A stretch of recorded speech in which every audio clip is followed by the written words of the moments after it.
તો ચાલો આમાં ઊંડાણપૂર્વક ડૂબકી લગાવીએ. આજે આપણે એક અત્યંત ભાવનાત્મક અને સિનેમેટિક એવી લોકકથાની સમજૂતી મેળવવાના છીએ. આ વાત છે ગોપાળ નામના 7 વર્ષના એક નિર્દોષ બાળકની અને તેની અતૂટ, પવિત્ર શ્રદ્ધાની. ગોપાળની આ સફર ખરેખર હૃદયસ્પર્શી છે અને આપણને સાચી ભક્તિનો અર્થ સમજાવે છે.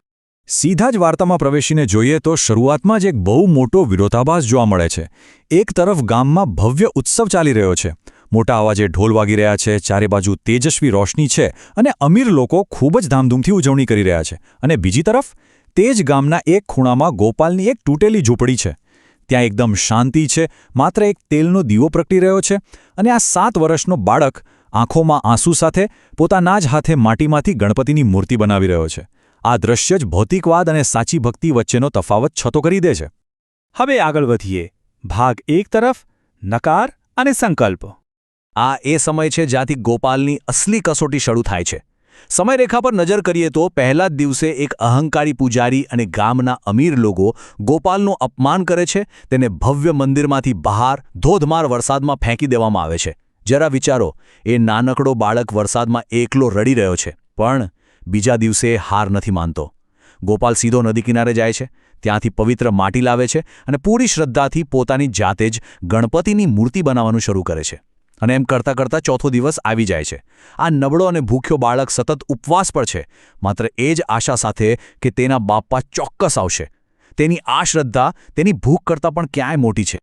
હવે અહીં રજૂ થયેલી વિગતોમાં સૌથી રસપ્રદ બાબત એ છે કે ગોપાલની આ ભેટો કેટલી સાદી અને સરળ છે. જુઓ, શ્રદ્ધાથી ગૂંથેલી પવિત્ર નદીની માટીની મૂર્તિ, પોતાના હાથે બનાવેલા નાના નાના લાડુ, માત્ર ₹1નો સિક્કો અને જોડાયેલા હાથ સાથેનો એનો શુદ્ધ સંકલ્પ. અમીર લોકોની વિશાળ સંપત્તિ અને ભવ્યતા સામે આ ભેટો ભલે સાવ સામાન્ય લાગે, પરંતુ એ એક નિર્દોષ હૃદયની સાચી આધ્યાત્મિક ઊર્જાથી છલકાયેલી છે. ત્યારબાદ આવે છે ભાગ 2, મધ્યરાત્રિનો ચમત્કાર. ચોથા દિવસની બરાબર મધ્યરાત્રિએ વાર્તા એક અદ્ભુત વળાંક લે છે. એકદમ જ વાતાવરણ બદલાઈ જાય છે. અચાનક હવામાં દિવ્ય મંત્રોનું ગુંજારવ સંભળાવા લાગે છે. ફૂલો પોતાની મેળે જ હવામાં તરવા લાગે છે અને ગોપાલની આ તૂટેલી ઝૂંપડી એક પવિત્ર અને ઝળહળતા પ્રકાશથી ભરાઈ જાય છે. આ દ્રશ્ય ખરેખર એટલું જીવંત છે કે હવામાં તરતા એ જાદુઈ કણો અને પેલી સામાન્ય માટીની મૂર્તિમાંથી ફૂટી નીકળતી સોનેરી દિવ્ય ઊર્જાનો જાણે સીધો અહેસાસ થાય. અને પછી એ દિવ્ય પ્રકાશમાંથી ખુદ બાળ ભગવાન ગણેશ પ્રગટ થાય છે. એકદમ મોહક સ્મિત સાથે, પીળું પીતાંબર પહેરેલું છે, માથા પર એક સુંદર નાનકડો મુગુટ છે, આસપાસ એક તેજસ્વી દિવ્ય આભા ફેલાયેલી છે અને હા, તેમની બાજુમાં એક નાનકડો ઉંદર પણ છે.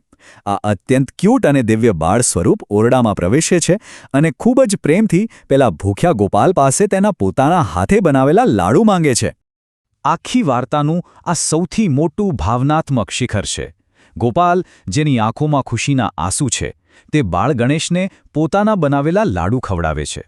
આ એટલું પવિત્ર દૃશ્ય છે જે સાબિત કરે છે કે જ્યારે ભક્તિ ખરા અર્થમાં શુદ્ધ હોય, ત્યારે પરમાત્મા પોતે પણ ત્યાં ખેંચાઈને આવે છે. લાડુ ખવડાવવાની આ જ ક્ષણથી એક જાદુઈ સોનેરી પરિવર્તનની શરૂઆત થાય છે. અને આ પરિવર્તન આપણને લઈ જાય છે ભાગ 3 તરફ, આશીર્વાદ અને સાચી સંપત્તિ. અને આ ખૂબ જ સુંદર રીતે દર્શાવે છે કે સાચી આધ્યાત્મિક સંપત્તિનું પરિણામ આખરે શું હોય છે. ત્યાં એક મોટો ચમત્કાર થાય છે. માટીની મૂર્તિ જોતજોતામાં જ નક્કર સોનાની મૂર્તિમાં ફેરવાઈ જાય છે. ગોપાલની તૂટેલી ઝૂંપડી અનાજ અને સંપત્તિથી છલોછલ ભરાઈ જાય છે. જે ગ્રામજનો અને પેલા અહંકારી પૂજારીએ ગોપાલનો અપમાન કર્યો હતો ને, એ બધા જ આશ્ચર્યચકિત થઈને ગોપાલના ચરણોમાં પડે છે અને માફી માંગે છે. વાર્તાનો અંત એક અત્યંત શાંતિપૂર્ણ સૂર્યોદયની પ્રાર્થના સાથે થાય છે, જ્યાં આખું ગામ હવે એકજોટ થઈને સાચી ભક્તિને સમજી ચૂક્યું છે. આ અદ્ભુત સફરના અંતે એક પ્રશ્ન ઊંડાણપૂર્વક વિચારવા જેવો છે. ભૌતિક સંપત્તિ અને બાહ્ય દેખાવ પાછળ ભાગતી આજના સમયની આ દુનિયામાં સાચી ભક્તિ અને શુદ્ધ ઇરાદાઓનું વાસ્તવિક મૂલ્ય શું છે? ગોપાલની આ કથા અને તેની નિર્દોષ શ્રદ્ધા આપણને એ જ શીખવે છે કે સાચો ચમત્કાર સંપત્તિમાં નહીં, પણ હૃદયની પવિત્રતામાં છુપાયેલો છે.